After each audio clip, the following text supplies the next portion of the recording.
Bismillahirrahmanirrahim. Dear students, Assalamu alaikum and welcome to Paradise College. Students, आज हम electron volt पे discuss करेंगे। कल आपको बताया था कि कल का हमारा आर्टिकल होगा और इससे प्रीवियस क्लास में हम डिस्कस कर चुके हैं इलेक्ट्रिक पोटेंशियल, पोटेंशियल डिफरेंस को, एब्सोल्यूट पोटेंशियल, इसकी डेफिनेशन, और उसके बाद वोल्ट किसको कहते हैं, वोल्ट को आप डिफाइन कर चुके हैं, ठीक है, पोटेंशियल का यूनिट। फिर हमने electric field as a potential gradient के आर्टिकल को पढ़ा था, तो आपको याद होगा ग्रेडियंट का मीनिंग बताया था, और इलेक्ट्रिक फील्ड और इलेक्ट्रिक पोटेंशियल में क्या रिलेशन है, E is equal to minus delta V over delta R। तो ये साबित किया था कि negative gradient of potential is equal to electric field intensity, और माइनस का यहाँ पे क्या सेंस थी ये भी आपको पता था। फिर हमने एक पॉइंट चार्ज का पोटेंशियल फाइंड किया था, पहले पोटेंशियल डिफरेंस फाइंड किया और फिर उसका एब्सोल्यूट पोटेंशियल फाइंड किया। होपफुली आपको ये बातें पता होंगी, कल हमने शॉर्ट क्वेश्चन के सिलसिले में भी इन चीजों को देखा था। तो स्टूडेंट्स, आप ये देखें कि आज हम इलेक्ट्रॉन वोल्ट पे डिस्कस करने लगे हैं, तो इसके अंदर भी यकीनन आपको पोटेंशियल डिफरेंस वाले आइडिया को क्लियर होना चाहिए, ठीक है।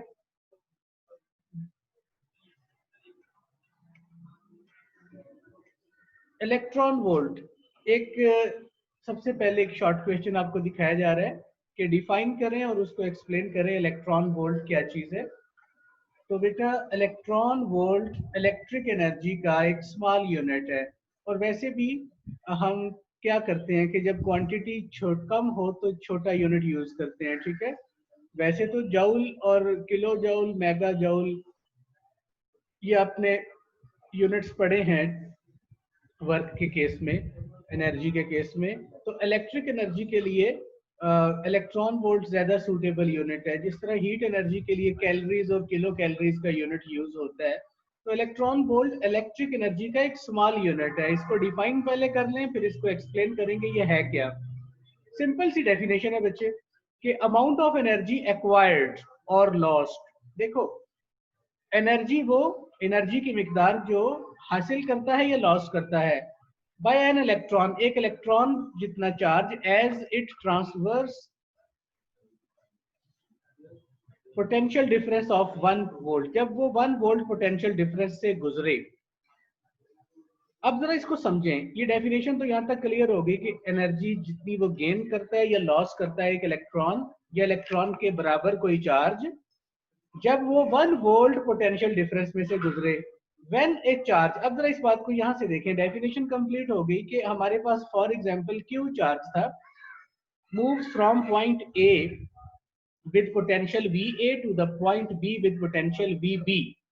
एक चार्ज जिसकी मिकदार स्मॉल q है, वो पॉइंट A से पॉइंट B तक मूव किया और पोटेंशियल VA से VB तक गया। अब देखें, इस डेफिनेशन में एक चीज नोट करनी है कि एनर्जी एक्वायर्ड कब होगी और एनर्जी लॉस्ट कब होगी।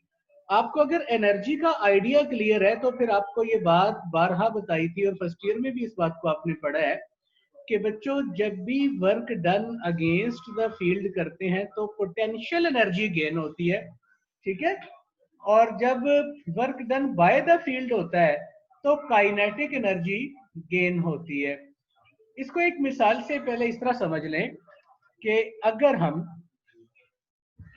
अपने हाथ से एक बॉल को ऊपर को फेंकें, तो हम अपने बाजू की मस्कुलर एनर्जी से बॉल को काइनेटिक एनर्जी दे रहे हैं और बॉल को ऊपर को फेंक रहे हैं काइनेटिक एनर्जी देखते हुए। तो आप क्या देखेंगे कि ग्रेजुअली बॉल की रफ्तार कम होती जाएगी और काइनेटिक एनर्जी कम होती जाएगी। क्यों? क्योंकि ग्रेविटेशनल फोर्स डाउनवर्ड है, तो उस सूरत में एनर्जी काइनेटिक लॉस हो रही है, ठीक है। दूसरी तरफ आप देख रहे हैं कि बॉल की हाइट बढ़ती जाएगी, तो बॉल की पोटेंशियल एनर्जी बढ़ती जा रही है। अब आप यकीनन समझ रहे हैं कि जब बॉल को हमने ऊपर को फेंका तो ग्रेजुअली बॉल की काइनेटिक एनर्जी लॉस हो रही है और पोटेंशियल गेन हो रही है, ठीक है। टॉप हाइट पे जाके बॉल जब रुकती है एक लम्हे को, तो बॉल की काइनेटिक एनर्जी जीरो हो जाती है जबकि पोटेंशियल मैक्सिमम है। और जब फेंका था तो काइनेटिक मैक्सिमम थी, पोटेंशियल जीरो थी। अब जब बॉल ऊपर से नीचे आएगी, अब उसकी हाइट कम होगी और उसकी स्पीड बढ़ेगी, क्योंकि अब फोर्स भी डाउनवर्ड है, उसने मूव डाउनवर्ड करना है। तो आप देखेंगे कि काइनेटिक बॉल की लॉस गेन होती जाएगी और पोटेंशियल लॉस होती जाएगी। इस एग्जांपल में आपने क्या देखा कि एनर्जी लॉस या गेन ये डिपेंड करता है कि किस चीज, कौन सी एनर्जी की बात कर रहे हैं, पोटेंशियल की या काइनेटिक की। दूसरा, आपको ये बात अब अपने आइडिया में फिर से बिठा लें कि पोटेंशियल तब गेन होती है जब work done against the field करें। कोई भी कंजर्वेटिव फील्ड है उसके अगेंस्ट जब वर्क करेंगे, जैसे पत्थर को जमीन की ग्रेविटी के अगेंस्ट उठाएं तो पत्थर में आती है ग्रेविटेशनल पोटेंशियल एनर्जी। एक स्प्रिंग को इलास्टिक फोर्स के अगेंस्ट जब खींचते हैं तो उसमें आती है इलास्टिक पोटेंशियल एनर्जी, ठीक है, पोजेस होती है। इसी तरह इलेक्ट्रिक फील्ड के अगेंस्ट आप वर्क करेंगे तो इलेक्ट्रिक पोटेंशियल एनर्जी गेन होगी। दूसरी बात वो ये कि वर्क डन जब बाय द फील्ड होता है तो फिर काइनेटिक एनर्जी गेन होती है। तो बिल्कुल इस तरह जिस तरह पत्थर को टॉप हाइट पे ले जाके जब छोड़ते हैं तो वही पोटेंशियल एनर्जी लॉस होती है और काइनेटिक गेन होती है। तो याद रखें, work done by the field. ये ताहा इकबाल, आपको आवाज क्यों नहीं आ रही? आप अपनी जगह चेंज करें, यहाँ आवाज तो बहुत बेहतर अंदाज में है। आप अपनी पोजीशन चेंज करें। ताहा इकबाल,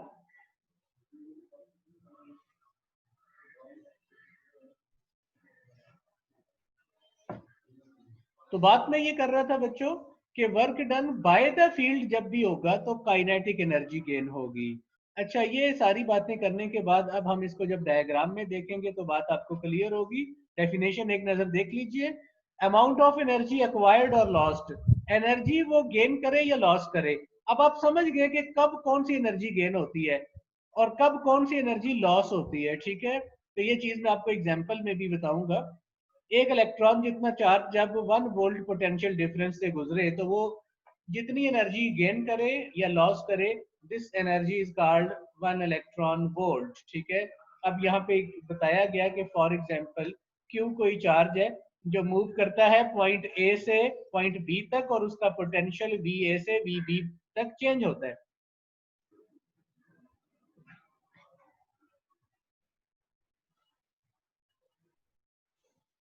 ताहा इकबाल, बच्चे आवाज आप अपनी जगह चेंज करें। आपका थर्ड मैसेज आया, आवाज नहीं आ रही, जबकि आवाज ठीक है। आप अपनी पोजीशन चेंज करें, अपने नेट को भी देखें, ठीक है। ताहा इकबाल, आपको कह रहा हूं आवाज आ रही है? अब जल्दी से बोलें, टेक्स्ट पे कर दें जल्दी से। अब आवाज आ रही है?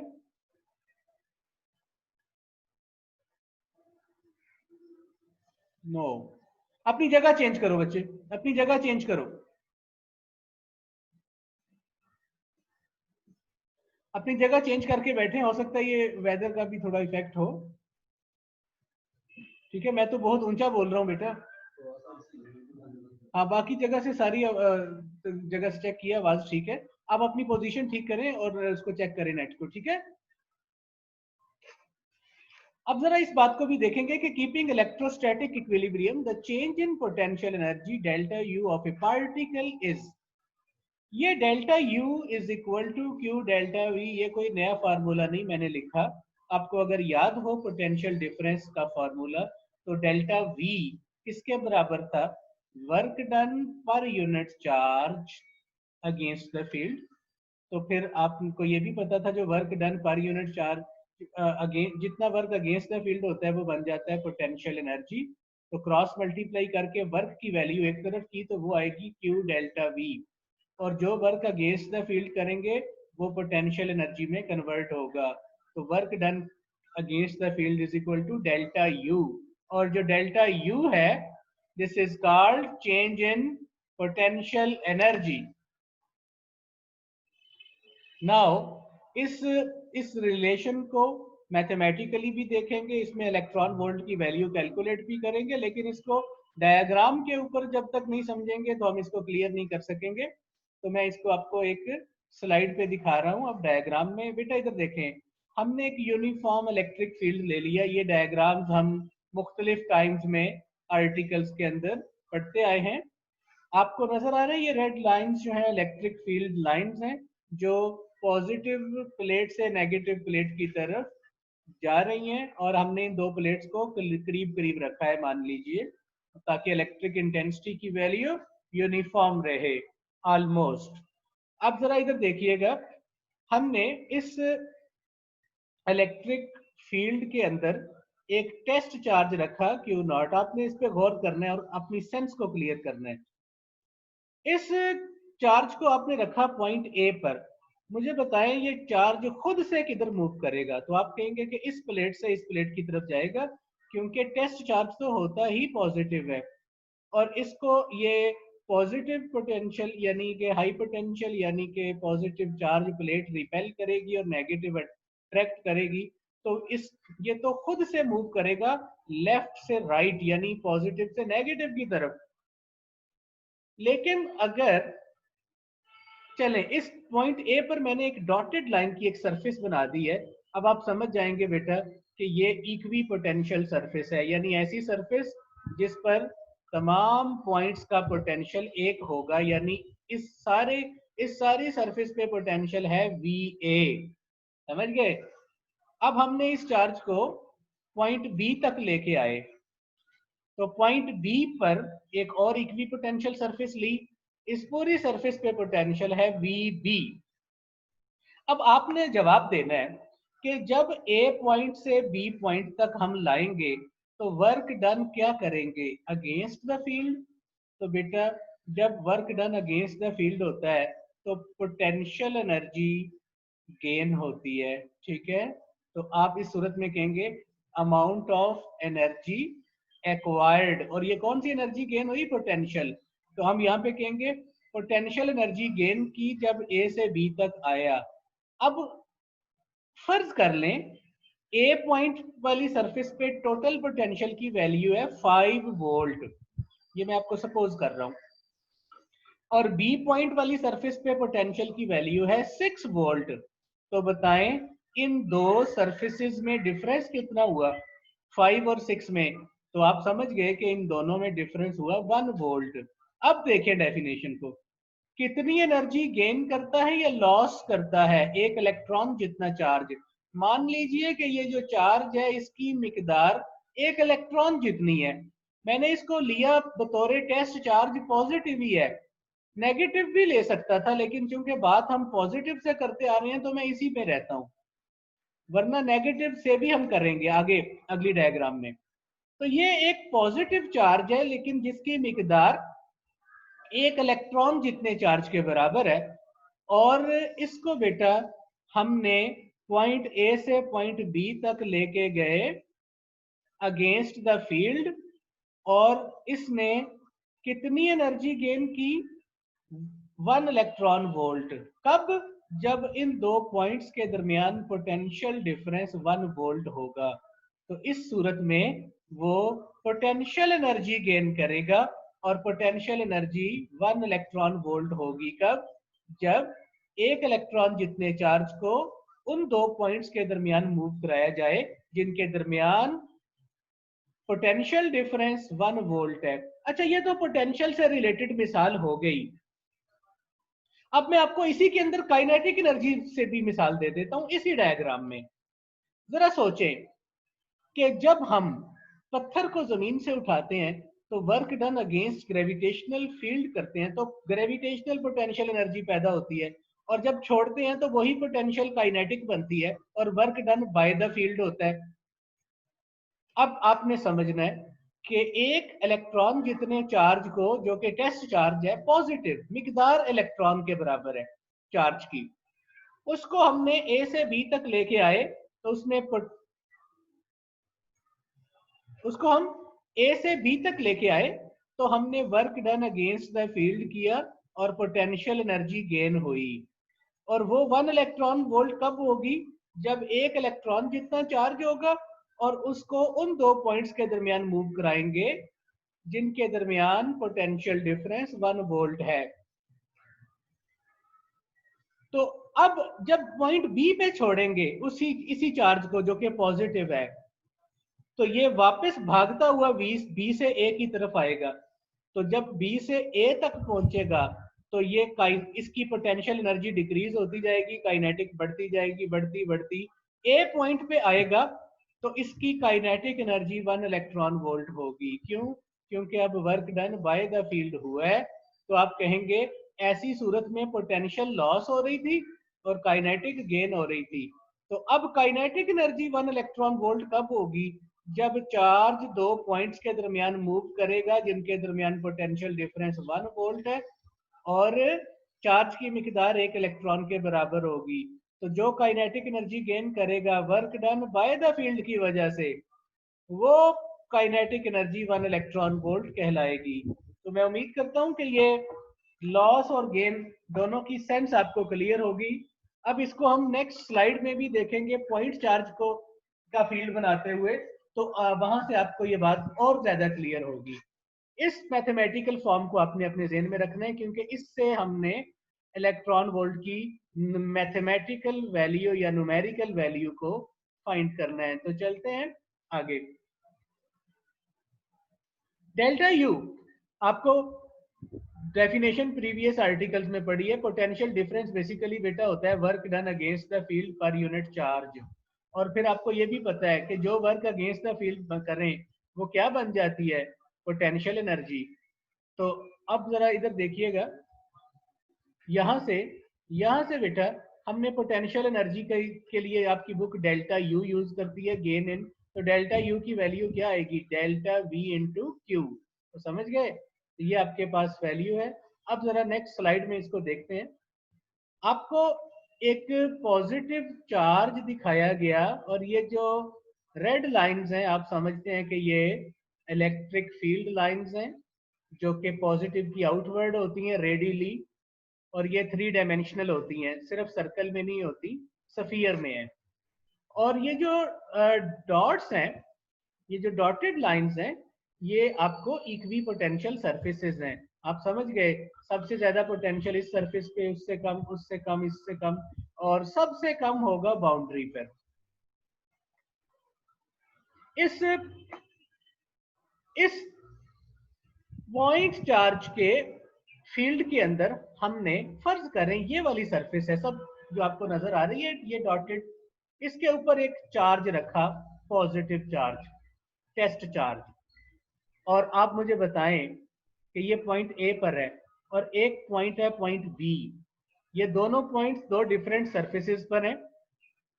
और अब आपने इस बात का जवाब देना है, ये नेगेटिव से भी मुतल्लिक बात करेंगे कि जब हम इस चार्ज को ए पॉइंट से बी तक लाएंगे तो हम work done against the field करेंगे। Work done against the field क्यों करेंगे? तो आपको नजर आ रहा है कि इस चार्ज को ये वाला चार्ज, गिवन चार्ज, रिपेल कर रहा है। तो इसके ऊपर इलेक्ट्रिक फोर्स तो लग रही है रिपल्शन की, आउटवर्ड, जबकि हमने इसको लेके आना है इनवर्ड। तो हमें एक एक्सटर्नल फोर्स लगानी पड़ेगी इतनी मिकदार में, कम से कम जितनी मिकदार में फोर्स लग रही है आउटवर्ड। तो हमने एक बात पढ़ी थी, इलेक्ट्रोस्टैटिक इक्विलिब्रियम। इलेक्ट्रोस्टैटिक इक्विलिब्रियम तब ही हासिल होगी बेटा जब आपकी एक्सटर्नल फोर्स इलेक्ट्रिक फोर्स के एग्जैक्टली बराबर हो। तो हमने इलेक्ट्रोस्टैटिक फोर्स के बराबर ऑपोजिट डायरेक्शन में एक फोर्स लगानी है और इसको ए से बी तक लेके आना है। इस सूरत में हम जब वर्क कराएंगे तो वो वर्क अगेंस्ट द फील्ड होगा। मैं उम्मीद करता हूँ ये बात आपको समझ गए होंगे कि यही वर्क अगेंस्ट द फील्ड जब करेंगे तो पॉइंट बी पर आएगा तो पोटेंशियल एनर्जी वो गेन कर लेगा। और ये पोटेंशियल एनर्जी 1 इलेक्ट्रॉन वोल्ट कब होगी? जब चार्ज 1 इलेक्ट्रॉन के बराबर होगा और ए और बी के दरमियान पोटेंशियल डिफरेंस 1 वोल्ट होगा। ठीक है? अब वो पोटेंशियल एनर्जी जो गेन कर लेगा, जब इसको छोड़ेंगे तो ये बी से ए की तरफ आएगा, पोटेंशियल कम होती जाएगी, काइनेटिक बढ़ती जाएगी, तो ए पॉइंट पे आएगा तो मैक्सिमम इलेक्ट्रॉन जो है काइनेटिक एनर्जी 1 इलेक्ट्रॉन वोल्ट हो जाएगी। तो इसका मतलब है कि जब work done by the field हुआ तो काइनेटिक एनर्जी गेन हो रही थी, पोटेंशियल लॉस हो रही थी, और जब work done against the field हुआ तो पोटेंशियल लॉस हो रही थी, पोटेंशियल गेन हो रही थी। और उस सूरत में अब मैं आपको काइनेटिक लॉस भी यहाँ से समझा सकता हूँ। कोई बाहर से चार्ज को फेंके अंदर, एक गुलेल, जैसे गुलेल से पत्थर फेंका जाता है, तो चार्ज जैसे ही फील्ड के अंदर दाखिल हुआ तो चार्ज के पास काइनेटिक एनर्जी थी, और वो काइनेटिक एनर्जी अब कम होती जाएगी। क्यों? क्योंकि फील्ड इसको रिपेल करेगा। ऐसे सूरत में काइनेटिक कम होती होती होती होती वो रुक जाएगा, तो हम देखेंगे काइनेटिक का लॉस हो गई और पोटेंशियल गेन हो गई। उम्मीद करता हूँ कि ये मिसाल आपको समझ आ गई होगी। अब मैं आपको नेगेटिव चार्ज के फील्ड से भी इस बात को समझा देता हूँ, आपने गौर करना है। ये एक चार्ज है और ये नेगेटिव चार्ज का फील्ड है, पॉइंट ए, पॉइंट बी। अब बताइए, ये नेगेटिव चार्ज इस चार्ज को क्या करेगा? अट्रैक्ट करेगा। अब बेटा अगर पॉइंट बी पर, ये वैसे मिसाल एक एक्स्ट्रा मिसाल है सिर्फ आपकी क्लियरेंस के लिए कि नेगेटिव चार्ज से भी आप समझा सकते हैं। अब मान लीजिए कि हमने गिवन चार्ज को पॉइंट बी पर पहले रखा था, यानी इसके करीब, तो ये नेगेटिव चार्ज हमारे टेस्ट चार्ज को, पॉइंट चार्ज को, यूनिट पॉजिटिव चार्ज को अट्रैक्ट करेगा अपनी तरफ। ये लाइंस आपको नजर आ रही हैं इनवर्ड। अब अगर मैं बी से ए की तरफ लेके जाऊं तो मुझे वर्क करना पड़ेगा अगेंस्ट द फील्ड, क्योंकि ये वाला चार्ज अट्रैक्ट कर रहा है इस चार्ज को, जबकि हम उसके ऑपोजिट लेके जा रहे हैं। इस सूरत में भी work done against the field होगा और पोटेंशियल एनर्जी गेन होगी। लेकिन अब पॉइंट बी से ए की तरफ जाएंगे तब अगेंस्ट द फील्ड होगा डायग्राम के मुताबिक, और जब छोड़ेंगे तो ये भागता हुआ ए से बी की तरफ आएगा और अंदर तक मूव करेगा। तो इस सूरत में यही पोटेंशियल एनर्जी काइनेटिक एनर्जी बनेगी। सो देखा जाएगा कि कौन से चार्ज की बात कर रहे हैं, कि work done against the field किस तरफ और work done by the field किस तरफ। तो ये एक एक्स्ट्रा डायग्राम्स थी आपको समझाने के लिए। अब हम एक और आपके सामने बड़ी स्क्रीन पे डायग्राम बना रहे हैं जिसमें एक टेस्ट चार्ज Q0 ये ब्लू कलर में दिखाया गया, और ये जो रेड कलर में है ये आपके पास गिवन चार्ज है, और ये इसका फील्ड है 3 डायमेंशनल। आपने प्लीज गौर करना है इसके ऊपर, पॉइंट ए। अब मान लीजिए कि पॉइंट ए पर पोटेंशियल 3 वोल्ट है, और ये सिर्फ पॉइंट ए पर नहीं है, ये पूरी इक्वी पोटेंशियल सरफेस होगी जिसपे पोटेंशियल 3 वोल्ट है। ठीक है, इसी तरह एक पॉइंट बी है, इस बी पॉइंट पे पोटेंशियल है 4 वोल्ट, तो ये पूरी सरफेस पे पोटेंशियल 4 वोल्ट होगा, जो हमने पिछली डायग्राम्स में पढ़ी हैं। आपको फिर एक दफा दिखा दूं कि ये डायग्राम, ये सर्कल्स नजर आ रहे हैं ना, तो ये एक सर्कल है, इस पे पूरी सरफेस पे पोटेंशियल सेम, इसी तरह इस पे सेम, इसी तरह। तो इन द सेम सेंस हमने पॉइंट ए पर पोटेंशियल सपोज किया 3 वोल्ट है, पॉइंट बी पर पोटेंशियल सपोज किया 4 वोल्ट है। तो बताइए इन दो के दरमियान डिफरेंस कितना हुआ? तो आप कहेंगे 1 वोल्ट का। ओके, तो 1 वोल्ट का पोटेंशियल डिफरेंस दो पॉइंट के दरमियान हमने मेंटेन किया हुआ है। अब हम क्या करते हैं, पॉइंट ए से पॉइंट बी तक अगर चार्ज को लेके आए और चार्ज की मिकदार अगर 1 इलेक्ट्रॉन के बराबर हो मैग्नीट्यूड में, तो फिर ए से बी तक आएंगे तो जो पोटेंशियल एनर्जी गेन करेगा वो होगी 1 इलेक्ट्रॉन वोल्ट, और जब इसको छोड़ देंगे वो बी से ए तक जाएगा तो जो काइनेटिक एनर्जी गेन करेगा वो होगी 1 इलेक्ट्रॉन वोल्ट। तो बेटा जब काइनेटिक गेन करेगा तो पोटेंशियल लॉस करेगा, और जब अगेंस्ट द फील्ड आया था तो उस सूरत में पोटेंशियल एनर्जी गेन करेगा। और मैंने आपको जैसे गुलेल और पत्थर की मिसाल दी कि अगर बाहर से चार्ज मूव करता हुआ आ रहा था तो उसके पास काइनेटिक एनर्जी थी, जैसे ही फील्ड में दाखिल होगा काइनेटिक कम और कम और कम और पोटेंशियल बढ़ती जाएगी, एक वक्त आएगा काइनेटिक जीरो हो जाएगी। तो आपने देखा अगेंस्ट द फील्ड के केस में काइनेटिक उसकी कम हो रही थी और पोटेंशियल गेन हो रही थी।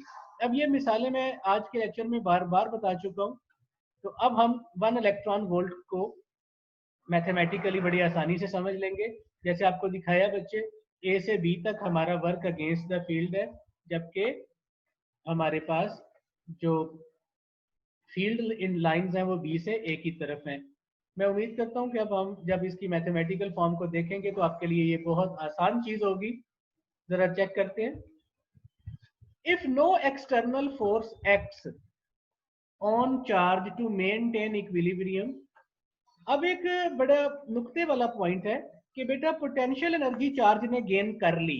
चले, मैं इसी ए से बी तक आया, पोटेंशियल एनर्जी गेन कर ली। अब जब छोड़ेंगे तो क्या होगा, वही पोटेंशियल किस में कन्वर्ट होगी, काइनेटिक में। और कोई एक्सटर्नल फोर्स नहीं है, कोई किसी किस्म की फ्रिक्शन नहीं है, कुछ भी नहीं है।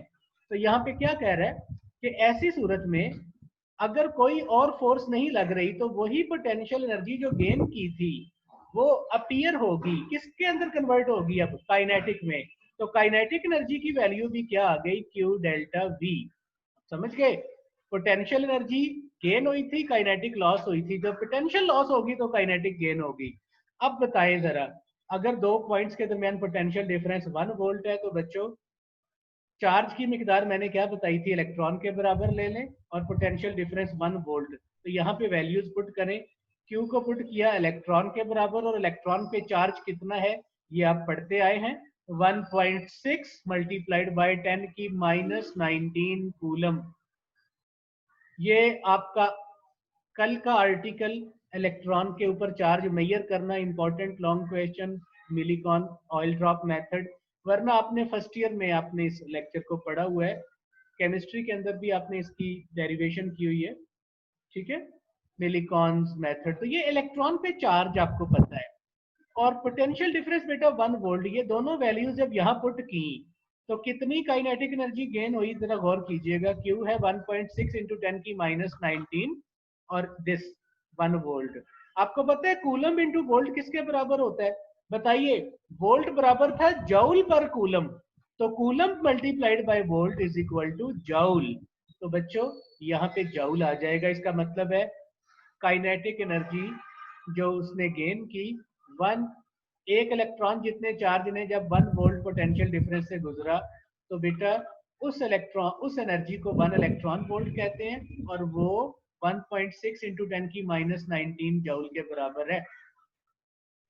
It means 1 electron volt kinetic energy basically इसके बराबर है। तो इस फार्मूले से आप जूल और इलेक्ट्रॉन वोल्ट को आपस में इंटर कन्वर्ट कर सकते हैं। क्या तरीकाकार है मैं आपको बता देता हूं। अगर आपने जूल को इलेक्ट्रॉन वोल्ट बनाना होगा तो आप क्या करेंगे कि अपनी वैल्यू को इधर देखें, जूल एक तरफ कर लें, ये सारा फैक्टर उधर जाके डिवाइड हो जाएगा, तो अपने आंसर को इस वैल्यू पे डिवाइड कर देंगे। इसी तरह इलेक्ट्रॉन वोल्ट को जूल बनाना होगा तो अपने आंसर को इससे मल्टीप्लाई कर देंगे। ये न्यूमेरिकल में हम इस चीज को देख भी लेंगे। आइए चेक करते हैं एग्जांपल 12.4। एक पार्टिकल पे 2e चार्ज है और उसको पोटेंशियल डिफरेंस 3 वोल्ट से गुजरना पड़ता है। बताएं कितनी एनर्जी उसने गेन की, एक्वायर्ड हुई।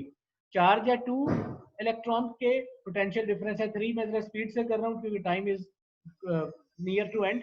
काइनेटिक एनर्जी आपको बड़ी आसानी से ये बात पता लग जानी चाहिए बच्चों कि kinetic energy Q delta we, अभी हमने फॉर्मूला पढ़ा, क्यू की वैल्यू पुट की 2 इलेक्ट्रॉन, तो ये तो सीधा सीधा आंसर इलेक्ट्रॉन वोल्ट में आ गया। अब अगर आपको कहा जाता है इसको जूल में कन्वर्ट करो, इसी आंसर को, हमने तो इलेक्ट्रॉन को कूलम पे लिया ही नहीं लेकिन ले भी सकते थे, तो अब हम क्या करेंगे, ये इलेक्ट्रॉन वोल्ट में जो आंसर है आपको पता है 1 इलेक्ट्रॉन वोल्ट इसके बराबर होता है इतने जूल के। तो अब आप इलेक्ट्रॉन वोल्ट की जगह इस फैक्टर को साथ में मल्टीप्लाई कर दो, 6 मल्टीप्लाइड बाय दिस, तो रिजल्ट आ जाएगा जूल में। क्लियर है। इस एग्जाम्पल के साथ मैं आपको एक जल्दी से पेपर पेंसिल पर एक चीज नोट कर लें। मैं आपसे ये बात कल में पूछूंगा कि आपको क्वेश्चन ये दिया जा रहा है, how many electron volts are there in 100 joule. एक लाइन का आंसर है, जरा कैलकुलेट करके मुझे बताना है। How many electron volts are there in 100 joule. Okay, how many electron volts are there in 100 joule. बड़ी छोटी सी कैलकुलेशन है। तो बेटा ये आपने अपने इलेक्ट्रॉन वोल्ट के आंसर को जूल में कन्वर्ट कर लिया।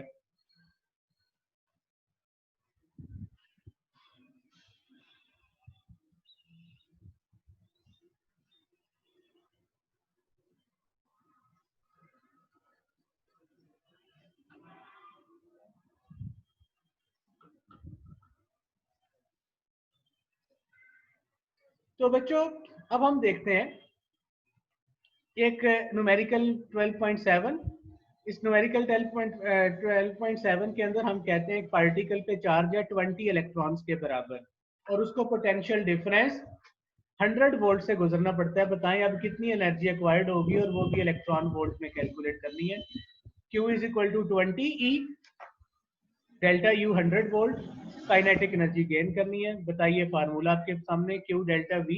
Q आप अब हमने इसको इलेक्ट्रॉन चार्ज को इलेक्ट्रॉन में ही रहने दिया, आंसर आपका वोल्ट में, तो ये 2000 इलेक्ट्रॉन वोल्ट आपका आंसर आ गया। एक बात और देखें, मैं इसका एक हिस्सा आपको दे रहा हूँ खुद से, आंसर तो मुकम्मल हो गया।